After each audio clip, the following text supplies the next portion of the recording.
Hey, Sleepy Sheepy here. Today we're going to be looking at a level 85 Faith Strength build, and this is going to be centered around putting Flame Art infusions on greatswords. The stat allocation for this build is going to be 45 points into Vigor, which just gives us a decent amount of health, 28 points into Endurance, which is a little bit more than usual, but I wanted to have pretty high poise and still be able to dual wield the greatswords, and they're pretty heavy. And then we're also going to use the Great Jar's Arsenal to boost our equip load. So you do need a decent amount of stamina to dual wield great swords. They burn through stamina very quickly, so it's pretty helpful, I think, to have Great Jar's Arsenal as well as Urtree's Favor to boost your equip load. And then we're also going to be running 18 Strength, which is necessary to one-hand the Iron Greatsword, and then 34 Faith, which is just all the rest of our points poured into Faith. The weapons we're going to be using are 4 different Greatswords, and then a Parry Shield occasionally, and maybe a Jar Cannon occasionally, and then a Misericordia for crits. But we're going to be using the Eruption Ash of War, which did get buffed in 1.07. It now has increased range and duration of the lava.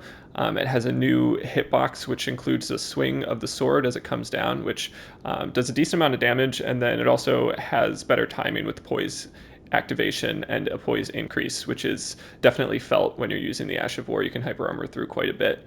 We're going to be using Flaming Strike, which just fits with the theme of the build. And then we also have Beast Roar, which is also just pretty helpful. These are very slow attacking weapons, so having something that comes out quickly and has decent range is nice. We're probably not going to try to use it too much, but I definitely found it helpful to have at least one weapon with Beast Roar on it. And then we also have Barbaric Roar, which was also buffed in patch 1.07, and this is going to increase the AR for the weapon as well as give us different attacks for our heavy attack, and those are pretty solid. You'll see me land those a couple times throughout the invasions, and I really enjoyed Barbaric Roar, so we're going to be showcasing that as well. As for the armor we're going to be using, we're going to have the Great Helm, the Banished Knight armor, Scaled Gauntlets, and the Tree Sentinel Greaves. At some points I've had Veteran Greaves on, but Tree Sentinels give you higher poise, they work with the weight load, and they look a little bit better. So we're going to be optimizing for fashion, slightly over poise. You can get more poise from this, but if we take the word of Bach, beauty is absolutely worth dying for. So that's the route we're going here. And then we're going to use the Great Jar's Arsenal to boost our equip load, Bulgo Talisman to boost poise, Urtree's Favor to boost HP, stamina, and equip load, and then Claw Talisman to boost our jumping attacks, since the jumping attacks are very strong for the dual greatsword setup. And then we also have the Shard of Alexander that we can switch to if we need to boost our Ashes of War. So I may have that on at some point if I think I'm going to be going for more Ash of Wars, but the Claw Talisman I decided to be my favorite for this setup. As for our mixed physic, we're going to be using the Flame Shrouding Crack tier to boost our fire attacks, and then the Faith Not Crystal tier to boost our Faith by 10 points. These are both going to be helpful to boost our Ashes of War and just regular attacks, since we're scaling off of Faith and everything is fire infused. Next, I wanted to go over the moveset for this build. So first we're going to talk about the different Ashes of War that these weapons have, and they all kind of have different utility for different spaces in the environment that we have, or different pressure that we're receiving from our opponents. So the first one I want to go over is going to be Eruption. So this is going to be great for hallways and doorways, especially if you can kind of get it off as a turn and burn situation. If somebody's running down a hallway, they turn the corner, you can land Eruption. Especially if they're being aggressive, they are going to likely not poise break you in the process. So that's generally how I used Eruption. You'll see me use it in some cases not in a hallway environment, and people seem to dodge it pretty easily. And then the other Ash of War that I want to go over in a similar capacity is going to be the Barbaric Roar. So the charged R2 for this is going to be different than the charged R2 normally associated with greatswords, and if you can get off that full chain, you're going to do a bunch of damage, but it is pretty easy to avoid. So like Eruption, I would say hallway situations are going to be really ideal for this, especially if you can begin the animation while you're out of sight. So again, around a corner, you can take that long wind up and then you take a step forward and hopefully land the attack. So that's kind of the approach that I took with those two Ashes of War. They're very hallway centric, very kind of surprise your enemy with them, whereas something like Flaming Strike is going to be a general purpose Ash of War, where it comes out fast enough, does enough poise damage to really be suitable in most situations, and then the Beast's Roar attack that's going to be useful if somebody's running away or if you want to kind of get someone's attention. There were a couple invasions where I was chasing people down and they just weren't turning around. I don't think they noticed me, so I could send a Beast Roar their way and do a little chip damage in the process. So that's kind of how I approach these different Ashes of War, and you'll see them throughout the showcase utilized in these ways. The general moveset for the dual greatswords is going to be pretty solid. The jumping L1 is going to do a ton of damage. I like to keep the Claymore on my right hand because it gives you access to the charged attack, which comes out as a poke, which gives you a lot more range than you're used to with the L1s and just regular light attacks associated with greatswords. And then you also have the kind of sweeping with both swords, which is the just neutral L1. And then the reverse backstep L1 is really strong because it comes out as a poke with both swords, so you get a little extra range there. I would really stress that you don't just want to be hitting L1 even if you are dual wielding. Your light attack is going to come out quicker and going to have fewer recovery frames. So in some cases, that's going to be really useful. And I also like to do the crouch attack. So this is going to be really nice in chase downs, just a crouching light attack.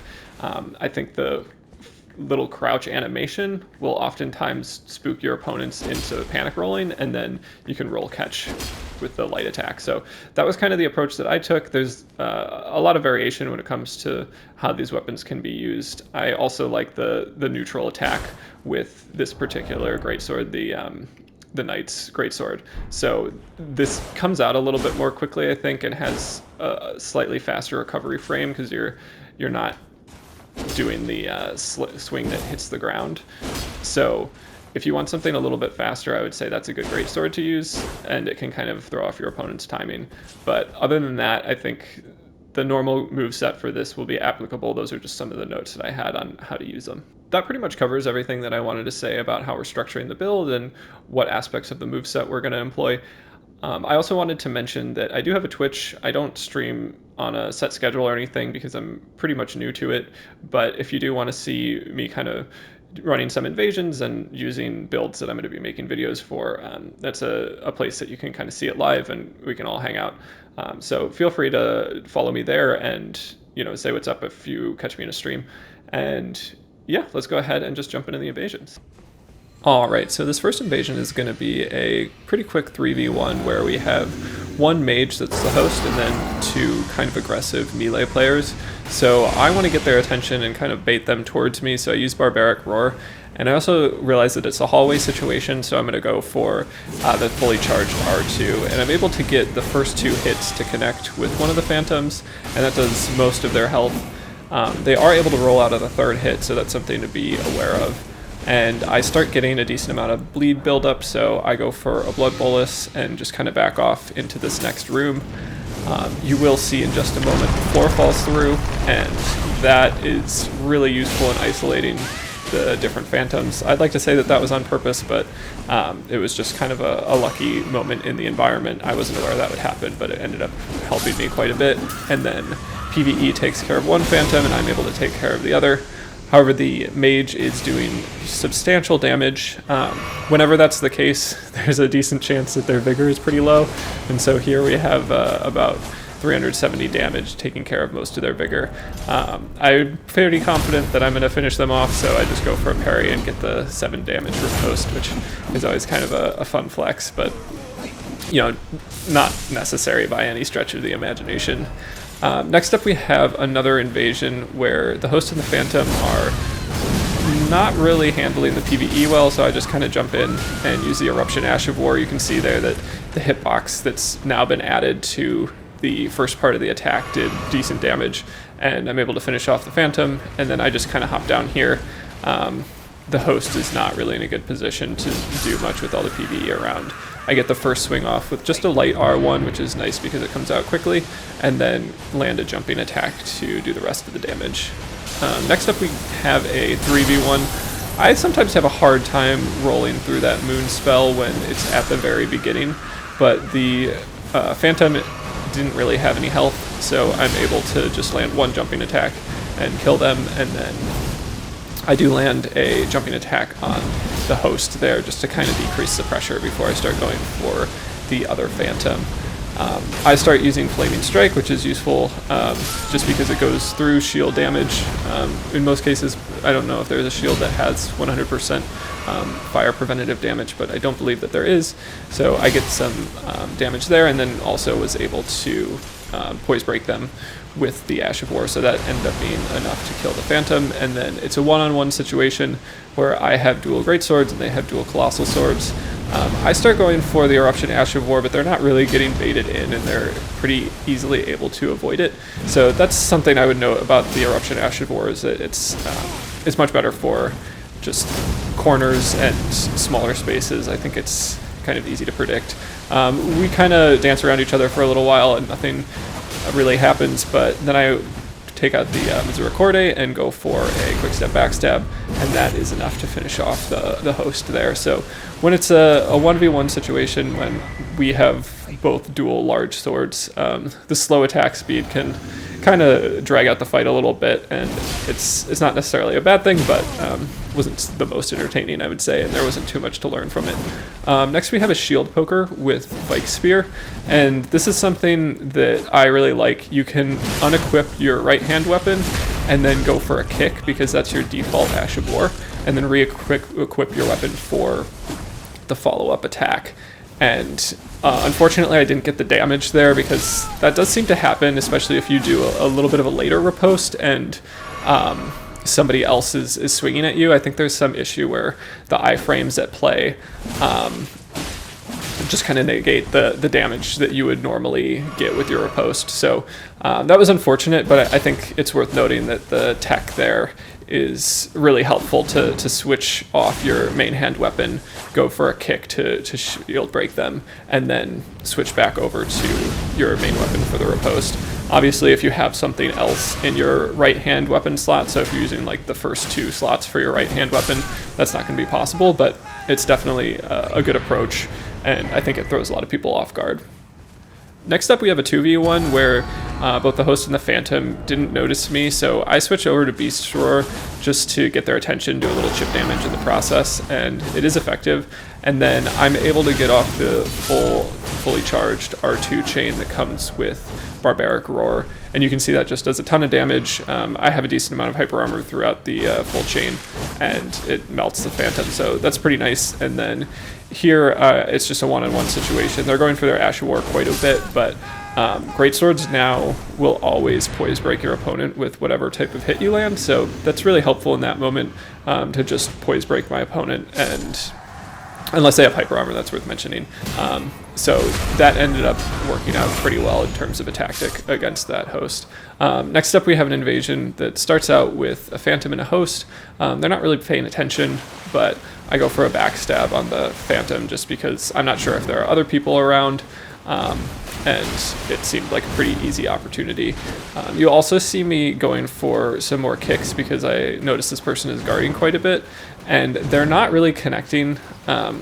Shield poking is one of the better opportunities to go for kicks, I realize, because if your opponent is backing away the whole time, the range of the kick means that you're not going to connect, so you're not able to catch up quickly enough to the person backing away and land the kick because you're stationary for the kick. So that's just something to be aware of. If you can back them into a corner or something, you're probably going to be doing well with your kicks, but it's not like an instant win button for any time somebody's guarding. You really have to make sure that they're stationary to some extent or stuck like up against a wall or something. So I kind of back off that strategy when I realize that it's not working, and also the blue comes in, which complicates things. So the blue is not spacing very well, and they have a very slow weapon. So I'm able to really just kind of outspace them and go for a series of attacks with my greatswords. You'll notice there that I went for the crouch attack with just the light attack there, and that was a good way to roll catch them at the very end of their kind of panic rolls out of my double swing attack. So that ended up working out well. I did get a backstab at the end there. The shield bash Ash of War is particularly susceptible to backstab, so I definitely like going for it in that case. This next invasion, I kind of mistime the fully charged R2 associated with Barbaric Roar, and this Phantom plays it really smart by blocking my exit. So I know that I'm kind of in some trouble here. I'd really like to get out of this area, but I don't really have enough health to do it too quickly, and I'm also being blocked a little bit. So I wait for the Phantom to come after me and go for some swings, and then I try to get back over to the exit there. And I get clipped here, almost die, but do make a backwards jump outside the little window there that lets me out of that space. And then here I go for a Flaming Strike Ash of War and hit both of them, and they both just fall off the edge. So that was kind of nice. One of them was named Harry Potter and the other was named Melania, so definitely felt pretty good there. Here we are again for a 3v1, and this one was fairly difficult due to some connection issues. So it starts out as a 2v1. The other Phantom's kind of in the far back there, but you're seeing some mistimed Ashes of War from the Moonveil, and it's a little bit sketchy when that happens. So I can see that most of the connection error or issues seem to be associated with the host, and I'm not really interested in engaging in that. I normally go for the host last anyway, so I just try to keep my distance and get off some jumping attacks. I'm seeing if I can poise break the Great Shield with these jumping attacks, because I know they do a ton of poise damage, but it's not really working out. But I do land a jumping L1, which does a lot of damage. And you can see there that I did go for some kicks, and that resulted in the Phantom putting away their Great Shield. So even though I didn't land the kicks, it was enough of a psychological tactic to make them concerned about being stance broken and ensure that they put away their Great Shield, which ultimately means that I'm able to land a lot more hits. I think if they had stayed backing up and using their Great Shield just whenever I came close without my right hand weapon out, they would have survived. But here you can see I land a jumping attack and then use the Claymore's unique charged attack or heavy attack to roll catch them, which turns out to be very effective. And then I also use that heavy attack to finish off the other Phantom. So that was kind of my approach with the two Phantoms, and now I'm just down to the pretty packet lossy host. And you can see that I did pull out my buckler and then realized there's no way that I have the connection to get off a well-timed parry, so I just put it away and head back over towards the Site of Grace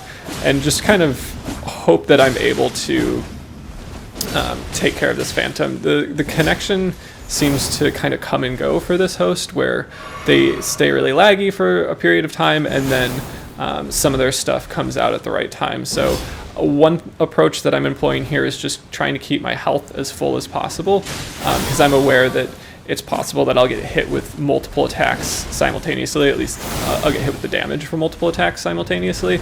And so if I have a decent health pool, it's possible I'll survive through that. So that's something to be aware of. If you are facing lag, just try to keep your health as high as possible, because you don't know when that packet is going to hit. So you can see there the host was taking damage, like totally just kind of sliding around.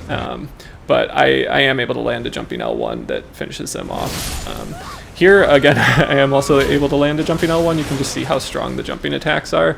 And that one-shots that Phantom. They didn't have very much health, but it was extremely effective. And especially with the Claw Talisman that boosts that damage, it's going to be pretty nice. I also kind of liked this invasion because it was kind of a fire versus ice setup, where both the host and the Phantom had weapons that had some sort of ice attack associated with them, and I'm getting frost buildup, and I'm doing the Eruption Ash of War, which is just like very much fire related, and also pretty useful in a space like this where there's not a lot of room to maneuver. You could see in that last hit with Eruption, I was able to guard break my opponent and do a lot of damage with that hitbox that's now available after the patch. So I do land a second Eruption and then finish off a Phantom, and the host starts running. I didn't realize that you could come down here and survive, but it doesn't help the host much. Kind of a cool area to fight in, but I am able to land a third Eruption, and you can see the bigger AoE associated with the magma is really helpful to just kind of zone your opponent. They have less space to maneuver. It slows them down if they're in it, so being aware that you can take away some of their available space with that Ash of War, even if they don't land it. You know, you can fill a hallway up with that magma and then get an opportunity to heal that you might not normally have. So they might be able to jump over it or something or get around it, but it just kind of deters them from going into a particular space.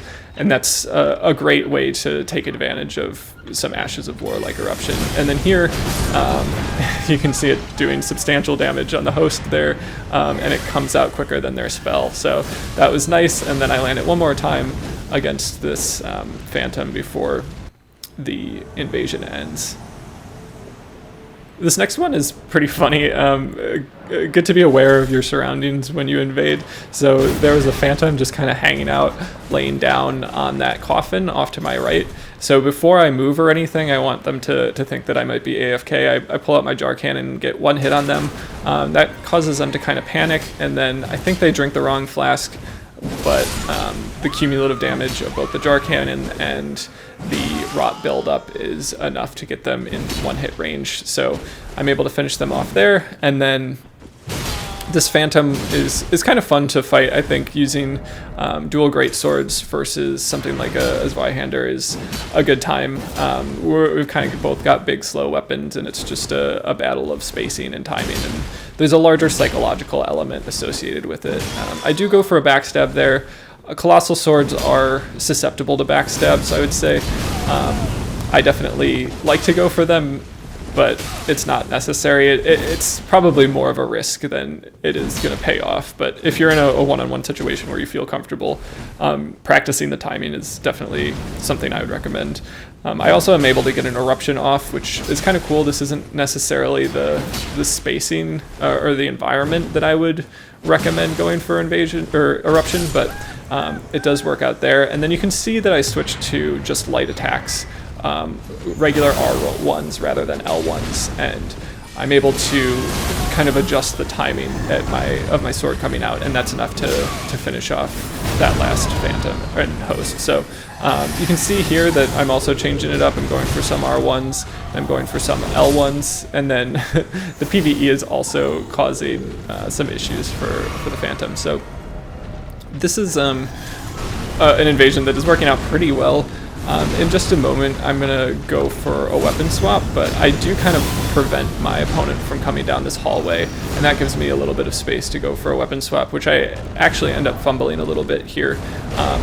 So having that Eruption down or just kind of discouraging them from going towards me is nice. But I do get out my buckler, and I'm assuming that they're going to go for their Moonveil Ash of War as soon as I come down the hallway, so I was kind of prepared with the timing for that, and it works out. You'll also notice that I do have a change in fashion here. At first I tried the Crucible Knight set, and that was good. I definitely like the fashion with it, but it doesn't have quite the same level of poise as the one that I ended up recommending for the video. But you will see me in the Crucible Knight set throughout some of this. I do go for Eruption a couple times here, and again, this is just a tool to take away space of my opponents. I'm also not entirely sure who the host is and who the Phantom is, so I kind of walked away from the first person that I was attacking because they seem to be playing a little bit more passive, which is an indication that they might be the host.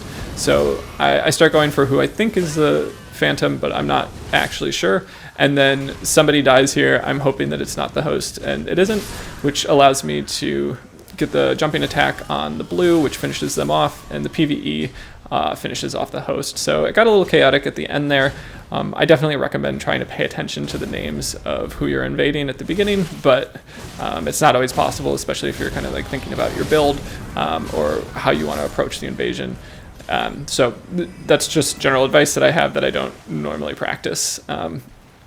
We also have another kill which involves some damage from Eruption again, so it's pretty consistently like a useful Ash of War. It didn't feel so much that way before the patch, but I found a lot of utility in it and enjoyed it for sure. But I do find Flaming Strike to be definitely more versatile, so you can see in this invasion I land the Eruption first, but then switch over to Flaming Strike because I'm a little bit more concerned about the pressure of the 2v1, especially since the PvE is dead.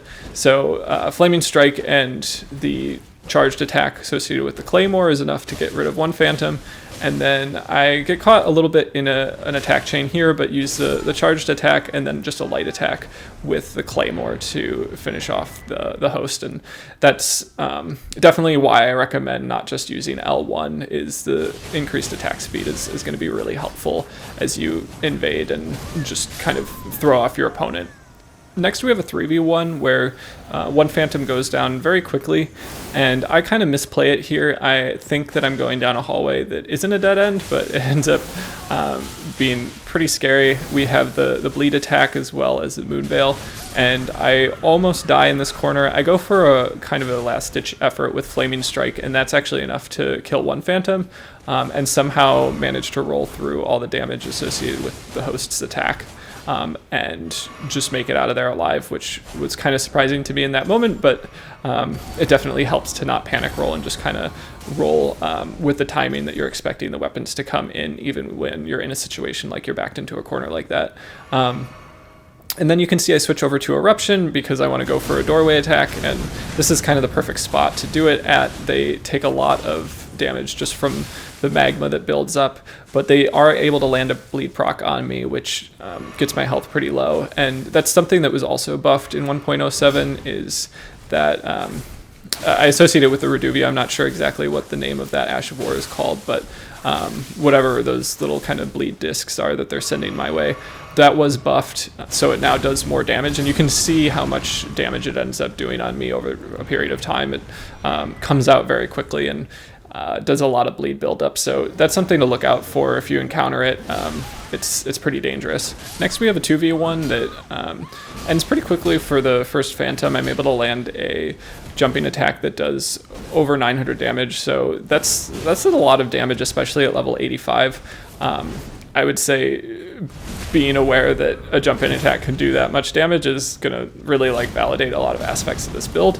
And then here we have a host that I'm able to land a backstab on, but they are using Giant Hunt, which does a lot of damage. However, they are using it pretty predictably, essentially every time.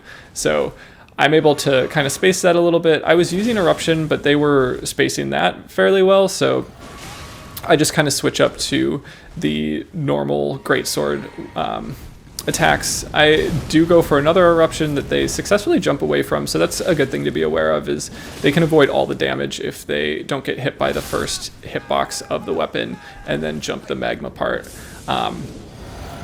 That's just kind of good general awareness for the utility of the Ash of War, especially if you're going to be facing it. This is going to be the last invasion coming up, and here we have what starts as a one-on-one, and it's kind of useful to understand this invasion in the context of fighting a decently skilled player with a faster weapon. This is where the greatswords really kind of lack in their utility. They are slow, fairly easy to predict. I would say your crouching attack is going to be one of your best abilities to kind of psych your opponent out and maybe get a quick attack out. But if facing something like a one-handed twin blade and a shield, my opponent is very easily kind of avoiding most of the damage that's coming their way, aside from the occasional jumping attack that I do land some damage. So we kind of dance around each other for a little while, and I normally wouldn't really put in a one-on-one, but it does get a little bit more complicated. So there you can see they land frostbite damage, I land a jumping attack, they pull out the Moonveil.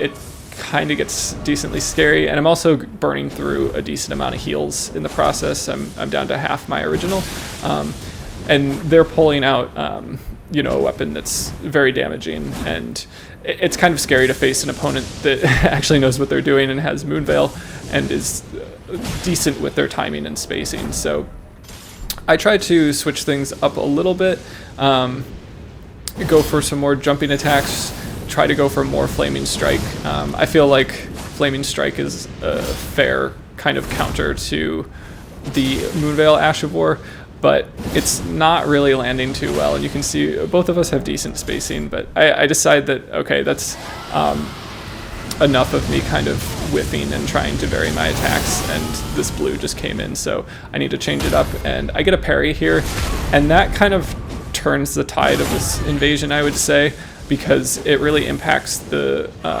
host's kind of psychology. They're much more concerned about getting parried again, and it really kind of limits their play style moving forward. They don't do pretty much anything other than jumping attacks throughout the rest of the invasion, and that ends up being really nice. You can also see they're a lot less aggressive with their attacks, whereas at the beginning they were kind of really going for them, but now they're, you know, spacing a little bit differently. They might also be trying to take advantage of the fact that there's a blue here, but I'm kind of getting wrecked, and I was a little bit demoralized at this point. I thought, okay, I'm definitely in for it here, when that second blue showed up, and I didn't even know that they were in the world. So I'm really backing off here. I drink my last heal, and I just hope, like, okay, I've got my Misericordia out, I've got a buckler, we got to go for crits, because anything else I think I might get blendered or it just won't be enough. So here I'm really hoping to kind of predictive parry that blue, but they change up their attack style and go for an attack that I'm not expecting. And then here I just kind of walk around them and hope that I can get a backstab, but don't get the grab at all, which is a little rough. And now I'm just trying to assess what is going to be the way that they attack. Are they going to continue to go for that two-handed attack, or are they going to, you know, run at me and go for a light attack? And I noticed they kind of switched to running light attacks as they approach me, so I do some parry attempts on the host, and I still think this is kind of freaking them out, because they consistently go for jumping attacks. And then there, the kind of information I had about this blue kind of comes into play, where I have noticed that they are going for the running light attacks pretty consistently, and I felt comfortable enough going for that parry attempt, and it ended up being successful. But it's really like a psychological game when it comes to parrying, especially in these kind of like high pressure situations, because if you don't land it, you could be in danger of getting blundered, and you may also just mistime it. Like, you really have to do a good job of prediction. And then this ends up being kind of a close call with this other Phantom. I almost kill them, and then I should have stayed on the pressure after the Flaming Strike. I back off, but they don't heal quickly enough and take advantage of the fact that I've backed off. And so it ends up being just a one-on-one again. And I do get some heals back in the process, so I'm up to 2 now, which ends up being pretty solid. I was actually going for a Beast Roar rather than a parry after that weapon swap, but I wasn't two-handing my weapon, so that's kind of the explanation there. I'm thinking, because they're going for so many jumping attacks, Beast Roar is a nice way to kind of like knock them out of the air, and then eventually they do guard. I'm not sure why they guarded in that moment, but I guard break them and get the riposte. So that was kind of sweaty, but it ended up working out. If you made it this far, I just wanted to say thanks so much for watching. Really appreciate everybody who's been liking and subscribing, adding watch time, that type of thing. I've been having a lot of fun with patch 1.07 and just kind of exploring the different aspects of the builds and stuff. So if you do have any ideas about stuff you'd like to see in the future, definitely let me know. Thanks, and have a good one.